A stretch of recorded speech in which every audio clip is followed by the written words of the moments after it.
This is the story of Fiona Saville and Wendy Asina, and their quest to find out if becoming a higher-level teaching assistant is the right decision for them. Fiona is a teaching assistant at Cherry Orchard Primary School in Charlton. She works 3 afternoons a week with groups of Year 6 gifted and talented students. Miss L was like a really good teacher. She explains things like one-to-one, and when she says a question, she says it really carefully for everyone to understand it. Oh, she's a real... natural. Excellent, well done. I love being a TA because I like working with children, and I'm just very passionate about being able to contribute to raising their achievement. Wendy is a teaching assistant at Westborough Primary School in Maidstone and works every day with a Year 3 class. Mrs. Singer's very kind. She is brilliant at giving us demonstrations on what to do with our work. Mrs. O'Senior is fun. She plans fun lessons for us. I don't want you rushing it, OK? Like I said, slow and steady wins the day. And it's just a fabulous job coming to work every day, greeted with nice, happy, smiley children, eager to learn. They teach me things. It's just so much fun. Absolutely love it. Could working as HLTAs bring even more rewards for Fiona and Wendy?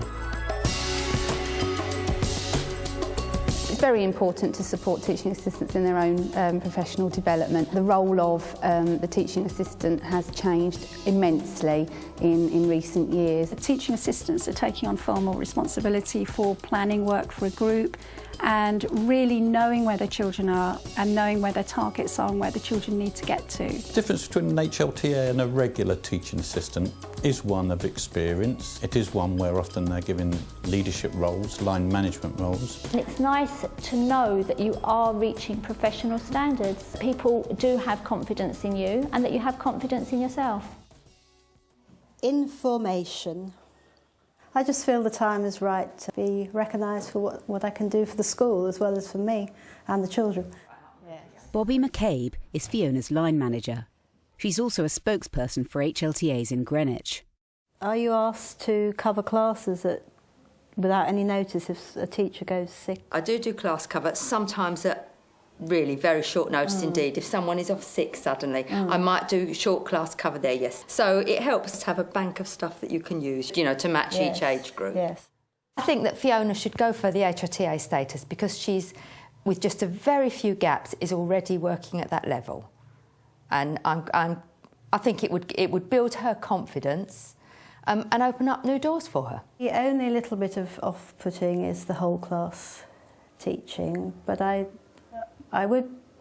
think I would be okay whole class teaching maybe in a class that I don't support. I'm going to read you a really short fable. It's called Wind and the Sun. I'm thinking about doing the HLTA course. It's a way of confirming that I am where I think I am, maybe in the future. Talking a long future here, it's another way into teaching. Then the sun beamed its warm rays until the man was so hot he took off his coat. I'd like to find out about the planning side, because with the HLTA you have to do more planning than you do obviously as a TA. I'm lucky my teacher involves me. I really encouraged Wendy to go for HLTA status. I think that she's got a real talent in the classroom, which I think that it's great that she's decided that she's going to build on that now. So yeah, I'm 100% behind her. I would certainly recommend to anybody that is thinking of doing the HLTA to find a buddy, to link up with somebody who's doing the training alongside you, and to email each other, to share ideas. If they're thinking about it, they first will need to approach the local authority. There'll be somebody who's responsible for the programme, and they'll be able to explain what the whole thing's about and what they potentially can gain from it. It is important that a school backs somebody who's seeking HLTA status, both in terms of the practical requirements of achieving the status, but also in terms of the ethos of the school and the desire of the school to see professional development for all of their staff. Fiona has come to Wendy's school, where they will both attend a session which will shed more light on becoming an HLTA. Do you have any HLTAs already in your school? Yes, we've got 3 qualified in the school already. How about you? Have you got any? Yes, we've got 1. You've got 1? But ours is a very small school. I've been a TA for 6 years. Oh, wow. So I think it's time now to think about I've only been there further. for sort of 3 years, but it'd be really nice to actually get on there and see if we can advance ourselves, because we didn't do that before, could we?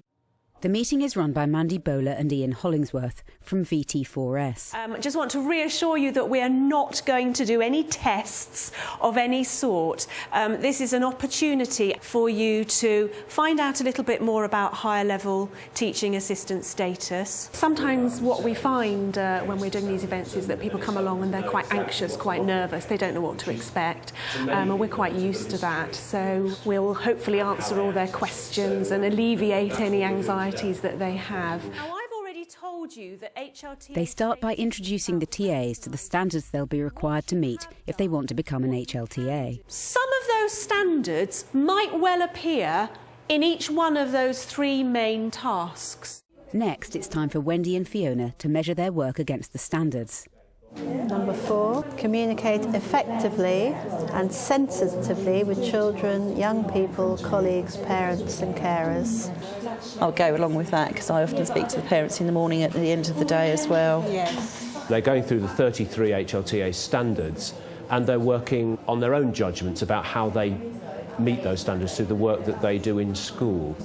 Yes, so I think my area of expertise would be literacy. Number 11, have achieved a nationally recognised qualification at level 2 or above in English literacy and mathematics. I'm doing my Learn Direct through... I might do that one actually. eSkills Centre at college. Part of the needs analysis that they're doing will help them to understand the standards that could be difficult for them to meet.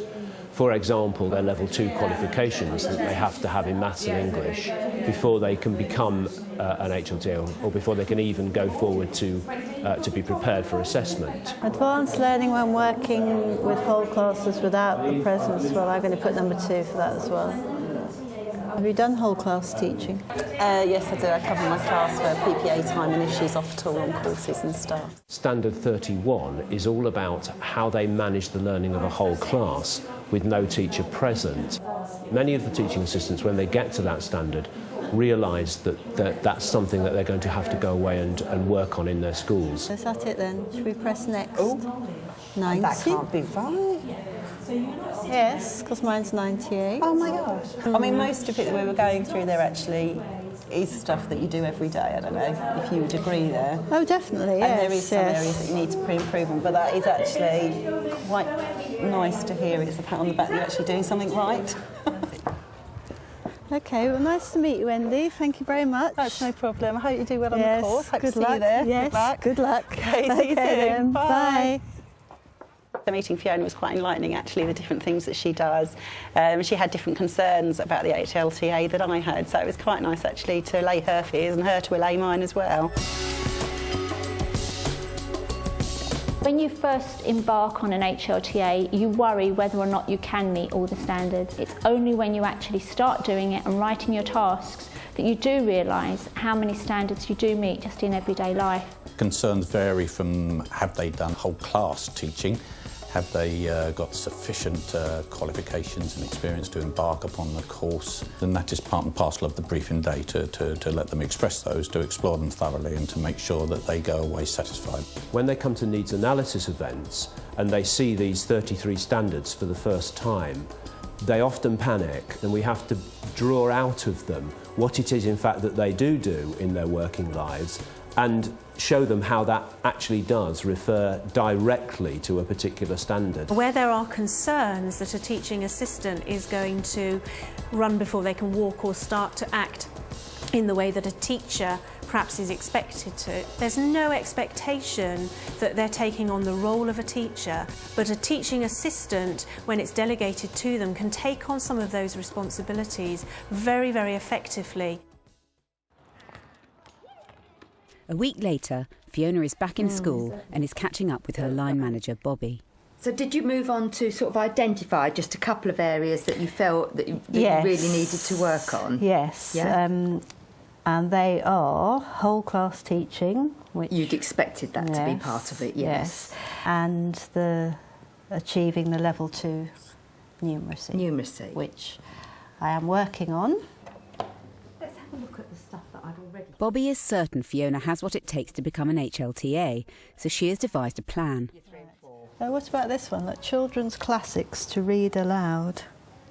Fiona will run a reading group, which will hopefully be a stepping stone towards her end goal of whole class teaching. Oh, Fiona, there's an absolute classic. Oh, that was one of Company. my favourites as well. Yeah. I think this reading group's a really good idea, and it will certainly help me, as you say, build up my confidence of working with a bigger group. I know that it will. I'm sure it will, yes. Yeah. And as we said, after SATs, then we can talk about working with Year 2. Back in Maidstone, Wendy has been busy planning a lesson with her teacher, Katie Beer. This afternoon we're making Roman mosaics with the children. They're going to have their own name already on a sheet, and then they've got to make a nice mosaic board around the outside and one on their name, and fill in the background with just one plain colour. We've worked together because Wendy obviously is really talented on the more practical side, so she's sorted out the actual ins and outs of what they're going to be doing with their mosaics. I'm looking forward to it, actually. I mean, they love art as much as I do, I think, so it's a lovely one to actually be involved in. Fabulous. You're doing a really, really good job, Connor. Ingenious. The needs analysis briefing highlighted Wendy's need to do some lesson preparation. What would you like some help with, Harrison? And her work will help her meet the standards should she apply for the status. Okay, if I start you off, got one there, so next you need to go down and leave one and go across. Put a bit of glue on, leave one, go up, put a bit of glue on, like that. I was really pleased with the lesson, actually. I mean, we've covered mosaics in the week, so they knew what they were, and they got stuck in and did their own designs. It was fabulous.